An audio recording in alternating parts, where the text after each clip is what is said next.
Good evening, everyone. Sorry for a little bit of a delay. We had some technical challenges, but thank you everyone for joining us today. We have an exciting topic we're going to be covering today. Uh, the topic is why banks and funds and smart investors are focusing on debt over equity. So that's kind of the topic we have today. So without any further ado, I'm going to get started. So before we get into the numbers and strategies, let me set the context clearly, right? This session is not for everyone. It's specifically for investors who are starting to question whether the old way of investing still works. Because for years, real estate was simple, right? You just buy an asset, hold it, wait for a while, and appreciation happens, and then you exit. But that's doesn't work under the current situation, right? That model is under pressure today. What we will see in this next 20 to 30 minutes is not a theory, it's how banks, funds, and sophisticated investors are actually allocating capital. And so as you go through this, start thinking like capital allocator instead of thinking it like a real estate investor. So that's kind of the approach we have to take here because the goal is to grow our capital, right? So that's kind of the what we're going to be talking today. But if you understand just one shift, right, you will understand the entire market of how things are changing. In 2021, the mindset was simple. We have to maximize the return, and investors were comfortable chasing 15 to 18% IRR because money was cheap and debt was cheap and growth felt guaranteed, right? Because we were debt that is so cheap, there was market was growing, everything looked good. But fast forward to 2026, that same investor is now choosing 9 to 11% even when higher returns are available. And why? Why would somebody do that? Why would somebody prefer a lower return instead of high return? The reason is that because today the priority is not maximizing the upside, it's protecting the capital and generating consistent income. So this is the shift from a growth-driven market to an income-driven market because we don't want to risk our capital, right? And once we see this clearly, you start realizing the winners today are not ones taking the most risk, but the ones choosing the right position. The smart money and the smartest money in real estate is no longer just buying an asset, right? This might sound counterintuitive at first, right? Because that's what we've been taught, that's what we know. But because traditional real estate wealth has always been associated with ownership, buying assets, holding them, and waiting for appreciation. But that's not where the smart capital is going. Where is it going then? It's going to lending side of the business. Why? Because lending gives them the control, the priority, and the predictable income that you don't get in the equity side. So they are avoiding the volatility that comes with ownership. So in this session is really about helping you understand that the shift and how to position yourself for your better financial future. Well, next, what we will cover today, right? Here's exactly what we're going to break down. First, we're going to look at what actually changed in the market because without that context, nothing else really makes sense. Then we will unpack why equity, which used to be the dominant strategy a few years ago, is now under pressure. After that, we'll go into why debt is not just safer, but actually outperforming on a risk-adjusted basis. We're going to talk about what is risk-adjusted basis. And finally, the most important part is how investors are positioning themselves right now to take advantage of the shift that is happening in the market. And by the end of the session, the goal is very simple. You won't look at a deal the same way again. You're going to think like a capital allocator, not as a real estate necessarily investor, the way you've been doing it by holding an asset. So without any further ado, I just want to introduce myself. We've been in the real estate business for over 10 years now. We've done multiple multifamily properties. We have done single family, fix and flip, grounds of redevelopment, and everything in between. We manage some of our multifamily properties in New Jersey ourselves. We help investors generate consistent, stable return over many years. So the goal is to educate people about real estate and help them achieve their financial dream using that real estate as a tool. Uh, we both have a W-2 jobs, so that just keeps us busy. I work in a private equity portfolio company in finance role, and Priyanka, my partner, she works as a product manager in IT at a healthcare company. We both love our jobs, there's no doubt about it, but we also love real estate and the financial freedom we can achieve and help others to achieve that too. So that's kind of what we are trying to do here. Just a little bit of disclaimer, right? So investments have their own risk, right? We're going to talk about different ways of investing. Some of the past performance we're going to show are not going to be indicative of the future results. Some investments we provide are for qualified investors. So there might be some requirements for you to qualify. Sorry. And this presentation is not for any solicitation. It's just information purpose only. So with that disclaimer out, let's get into the real data. Uh, so to understand everything that's happening today, we need to start here, right? That's in 2021. If you remember those days, interest rates were near zero and borrowing was very easy, right? All you needed is a good, decent property, and then you can make money. But that environment allowed investors to take aggressive positions, use high leverage, and just chase growth. But in 2026, the reality is very different, as you guys know, right? We are not in the same world anymore. So what has changed? So the Fed rate is now close to 4.75%, and even the risk-free instruments like the 10-year treasuries are yielding around over 4%, right? And this changes everything because when capital became expensive, uh, every deal, every return, every risk calculated shifts drastically.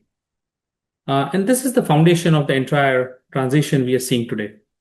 The strategies that worked in a zero rate environment simply don't work anymore, right? Because you don't make enough money on the property to pay off the mortgage, right? So, so that strategy doesn't work anymore. So what to do, right? This slide is pretty good. It has got a lot of data points, and I would like you to take some time and actually review them because it's pretty interesting. Just starting with 2021, the Fed rate was 0.1%, close to 0%, as we all know. And then right now, that rate is close to 4.75, 5%, right? It went up to 5%, and now it's kind of 2026 is coming down a little bit. But when you look at this year by year, this shit becomes very clear. Rates moved up, debt became expensive, rent growth slowed, expenses increased. At the same time, equity returns kept declining while debt yield kept improving. Right? Equity becomes harder and harder to create more returns in real estate. Uh, and this isn't a sudden change in 2026, right? It's a gradual shift that's been building over last 5 years. And now we are reaching a point where the risk reward equation clearly favors debt. And that's the point we're trying to make here. So if you look at 10-year treasury, 1.45 to close to 4.35. Inflation, when you know 2022, it was a hyperinflation period in rates were increased, and then we can see the inflation cooling down a little bit. Mortgage rates right now, if you go to bank, it's close to 7%. Cap rate on a multifamily property used to be around 4.2% nationally. Now it's almost 5.8. So with the debt being more expensive, the cap rates are impacted. And loan rates, any kind of a loan that we take, the loans have become more expensive. Rent growth, in fact, has gone down, right? Because people are not able to afford higher rents.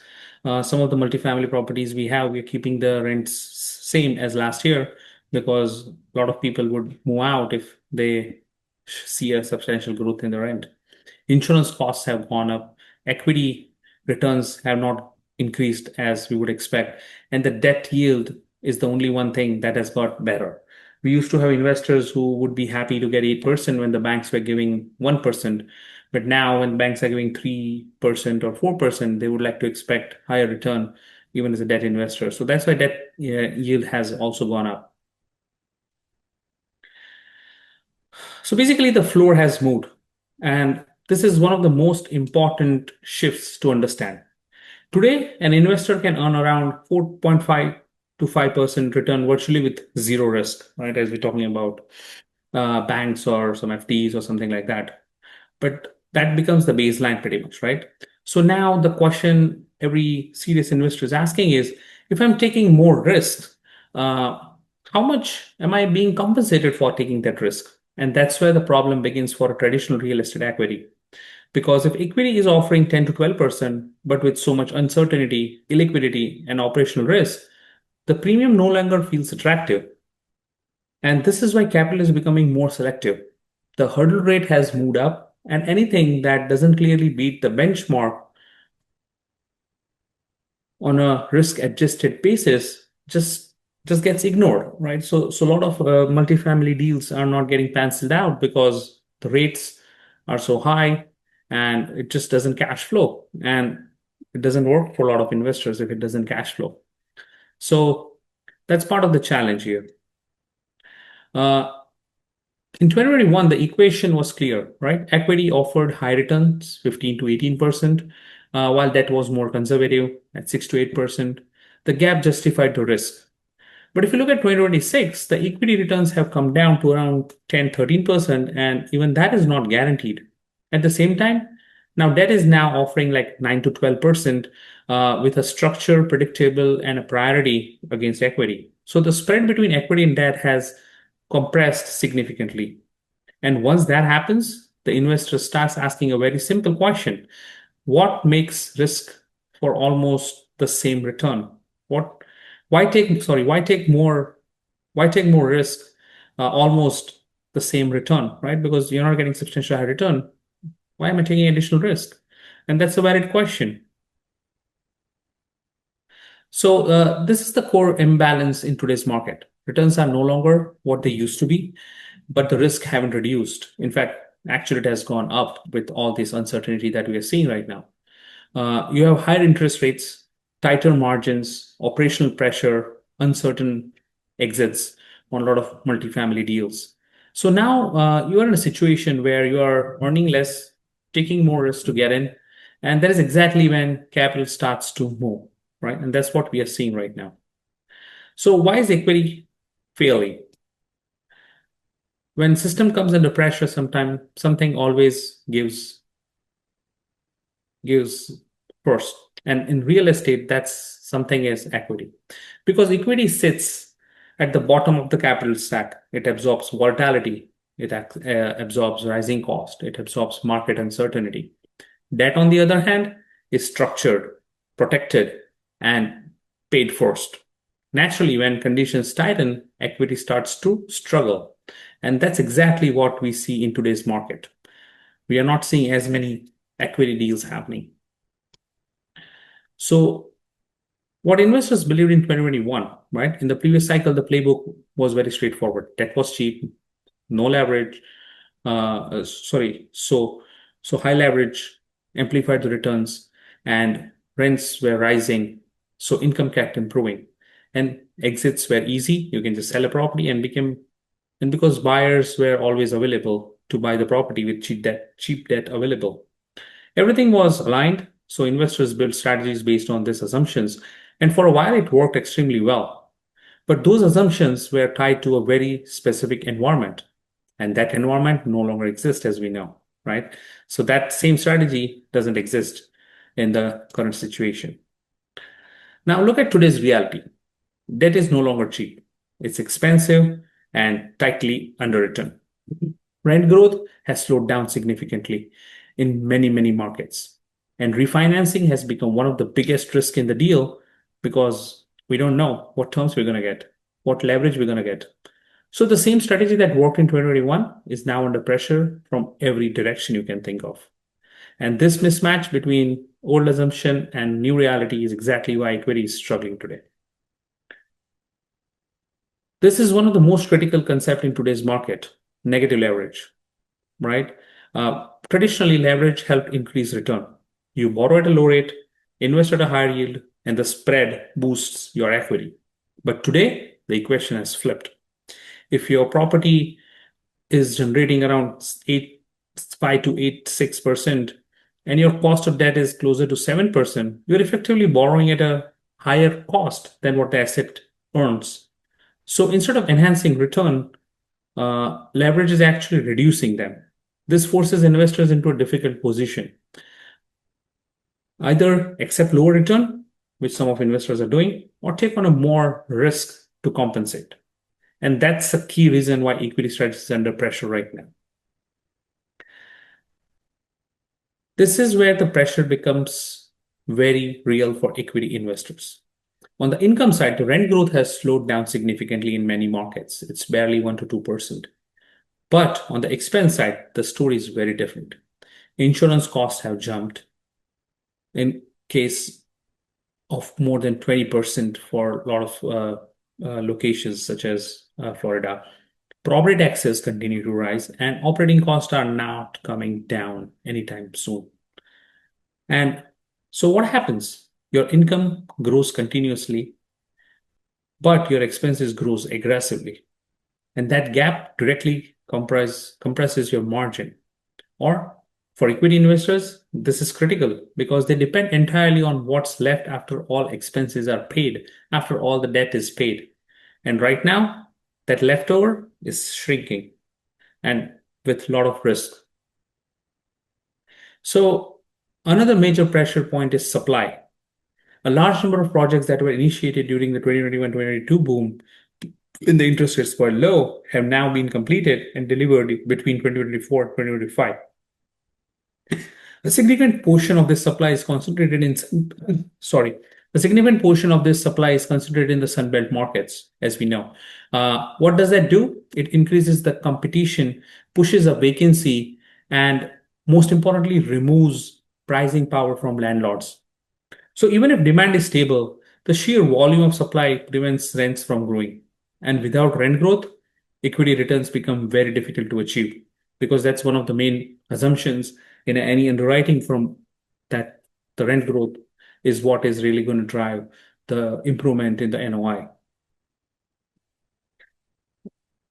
When you equity now carries maximum risk with uncertain reward. So when you combine everything we discussed, higher cost of capital, negative leverage, rising expenses, and oversupply, you got a very clear picture. Equity is now exposed from all sides. It sits at the bottom of the capital stack, right? And absorbing every shock in the system. And in return, the upside is no longer guaranteed. So today, equity is taking the most risk, but without the level of reward that used to justify it. And that's exactly why capital is starting to move away from it. And that's where the rise of debt came in. So where's the money going? So now that we understand why equity is under pressure, the next big logical question is, where is the capital going? Because capital always moves. It doesn't disappear, right? People need to have capital, they need to put somewhere. And the smartest way to understand any market is not by prediction, but by tracking where money is flowing. They say learn from other people and learn from the people who are experts in it, right? So today, banks, funds, sophisticated investors like yourself are not stepping away from real estate. They are simply changing their position within it. And that position is increasingly on the debt side. What debt is offering today? So let's look at uh, like some of the returns that some of the various debts provide. So senior debt typically is the safest position, is delivering between 6.75 to 7.5. More slightly up the risk curve into the mezzanine debt, and you will be looking at 10 to 15% returns. Preferred equity, which sits between debt and equity, offers around 9 to 11%. Now compare this to equity that is getting similar or somewhat better returns, but structured payouts, priority in the capital stack, and significantly more downside protection is there when you consider debt. And that's exactly why capital is moving in this direction, right? So who gets paid first? This is one of the most important concepts in real estate investing, the capital stack. And think of it as a hierarchy. At the top, you have the debt.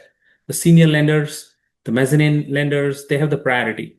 They get paid first, regardless of market conditions. At the bottom, you have equity. Equity only gets paid after all obligations are met. After debt service, expenses, and anything else is cleared. Everything else is cleared.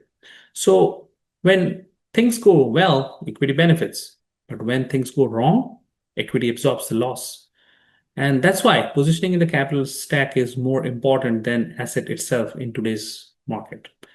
Because if you're in the wrong place, your capital could be wiped out without any delay. Now let's look at why debt is structurally safer. Most loans today are structured around 60 to 70% LTV, and that means that roughly 30 to 40% equity is sitting below the lender. So before the lender takes any loss, the property value would have to drop significantly.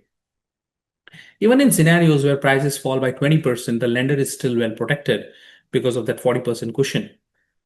The equity acts as a buffer, and this is what makes debt so attractive. This is not just about return, it's about protection built into the structure of debt.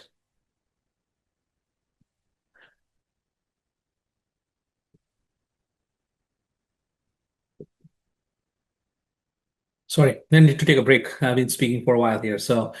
Uh, now what really matters in 2026?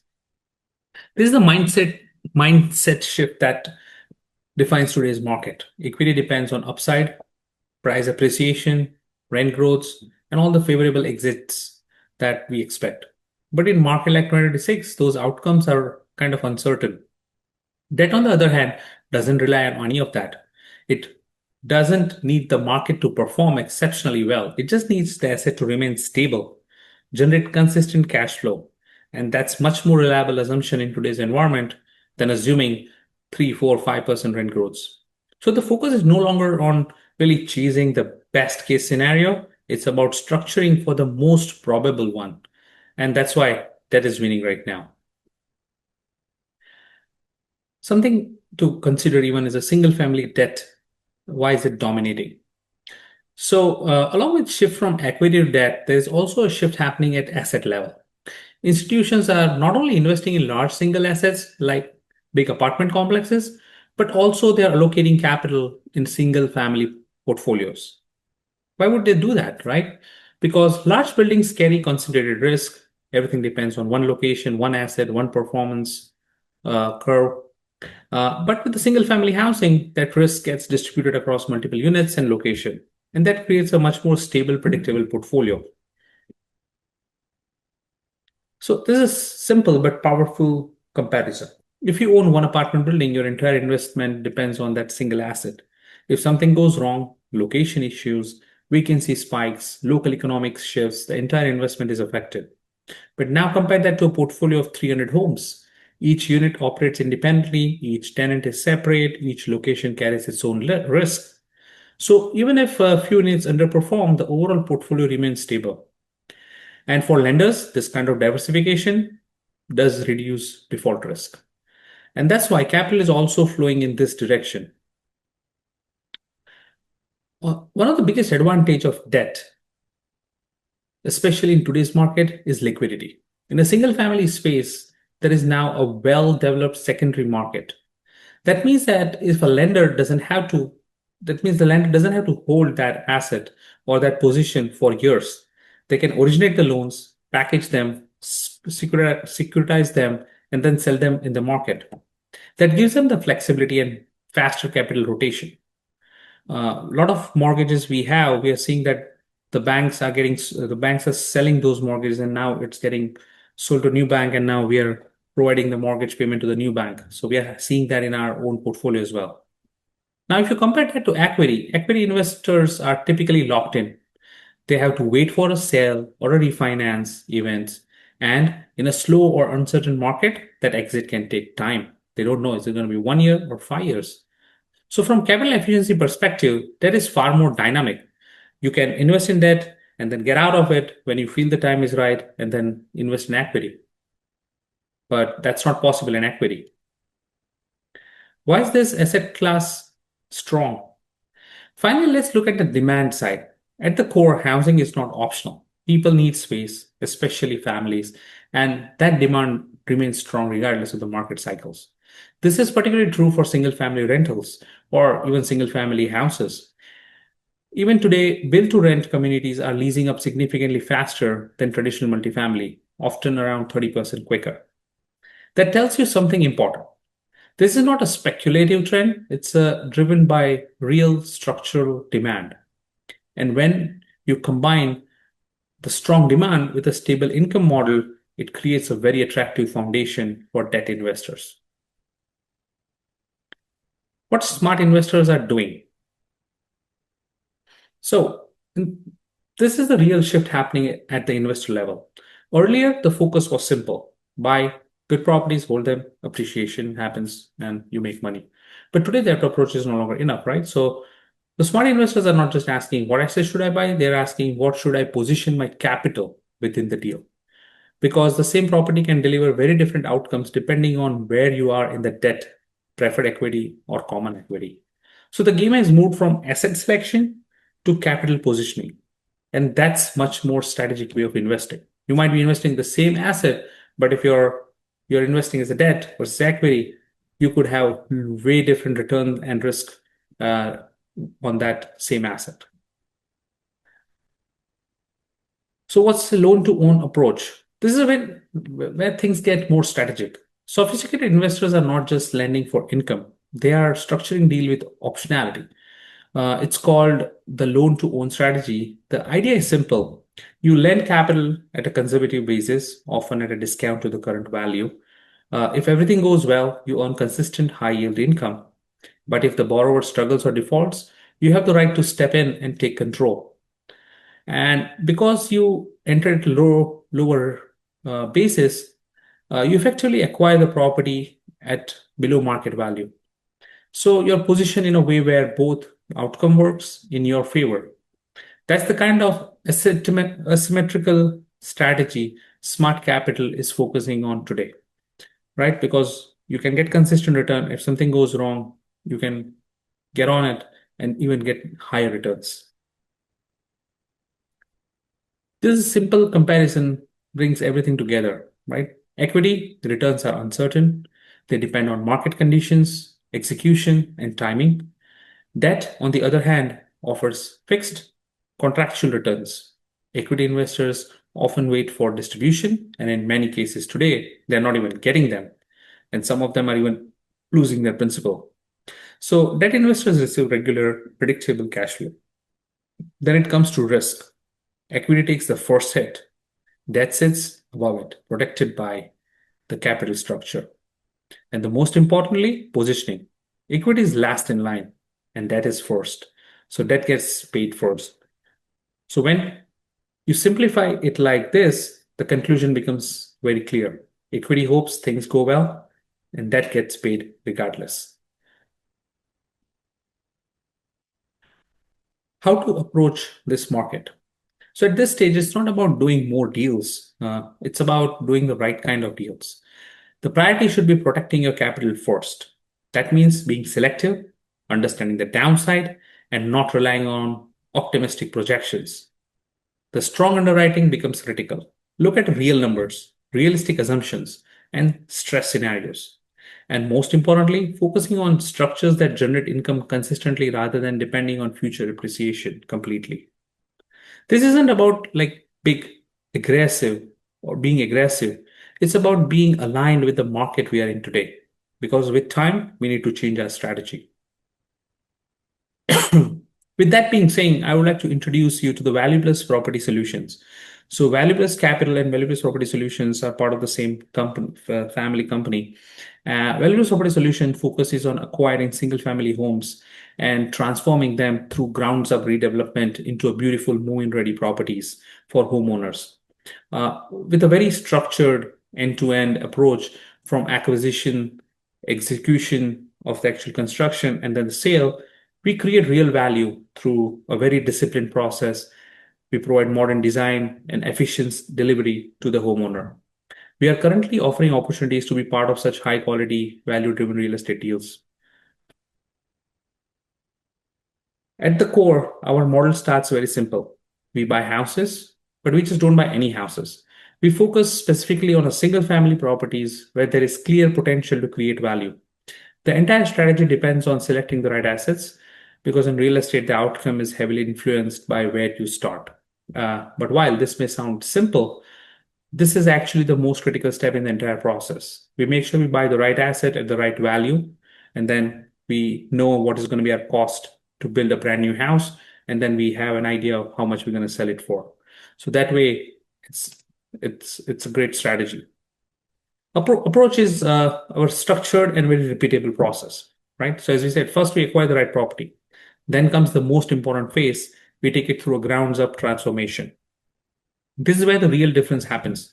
We are not patching, we are rebuilding with purpose the whole house. The next, we develop the property completely, ensure it meets the modern standards both in design and functionality. And finally, we exit by selling the finished home into the market. This is how value is actually created in real estate through forced appreciation, not just speculation of what's the value going to be, because we control the value we are adding to the property that really appreciates the value. This is some of the properties we did in New Jersey. So we got some colonial house, we got a ranch house, and then recently we sold a house in Livingston, new construction. There is also this project that is going on currently. It's in Livingston, New Jersey. We have a single family house that is under construction. If you guys like to follow us for updates on that, definitely follow our Instagram channel. Valueless Property Solutions is where we post regularly about the new developments that's happening on this particular project. Some of our multifamily projects that we have done, we have Roselle Park, we have 18 units across New Jersey. We do deals in Spartanburg, South Carolina, and Newark, New Jersey. This is some of the story recommendations or from references from our investors. I will just read it through. As a New Jersey local, I was excited to invest in a project close to home. The team's transparency, updates, and disciplined execution gave me complete peace of mind. Everything was delivered on time, and I'm already looking forward to joining the next opportunity. So this is one of our investors who's been investing with us for over 8 years now. Pretty much when we started, he has been with us and he's been consistently investing capital with us. How to get started? If you guys think this is something you would be interested in, definitely schedule a consultation with us. Once you do that, we will be providing you with the vetted deals that you can review, and then you can start investing with confidence.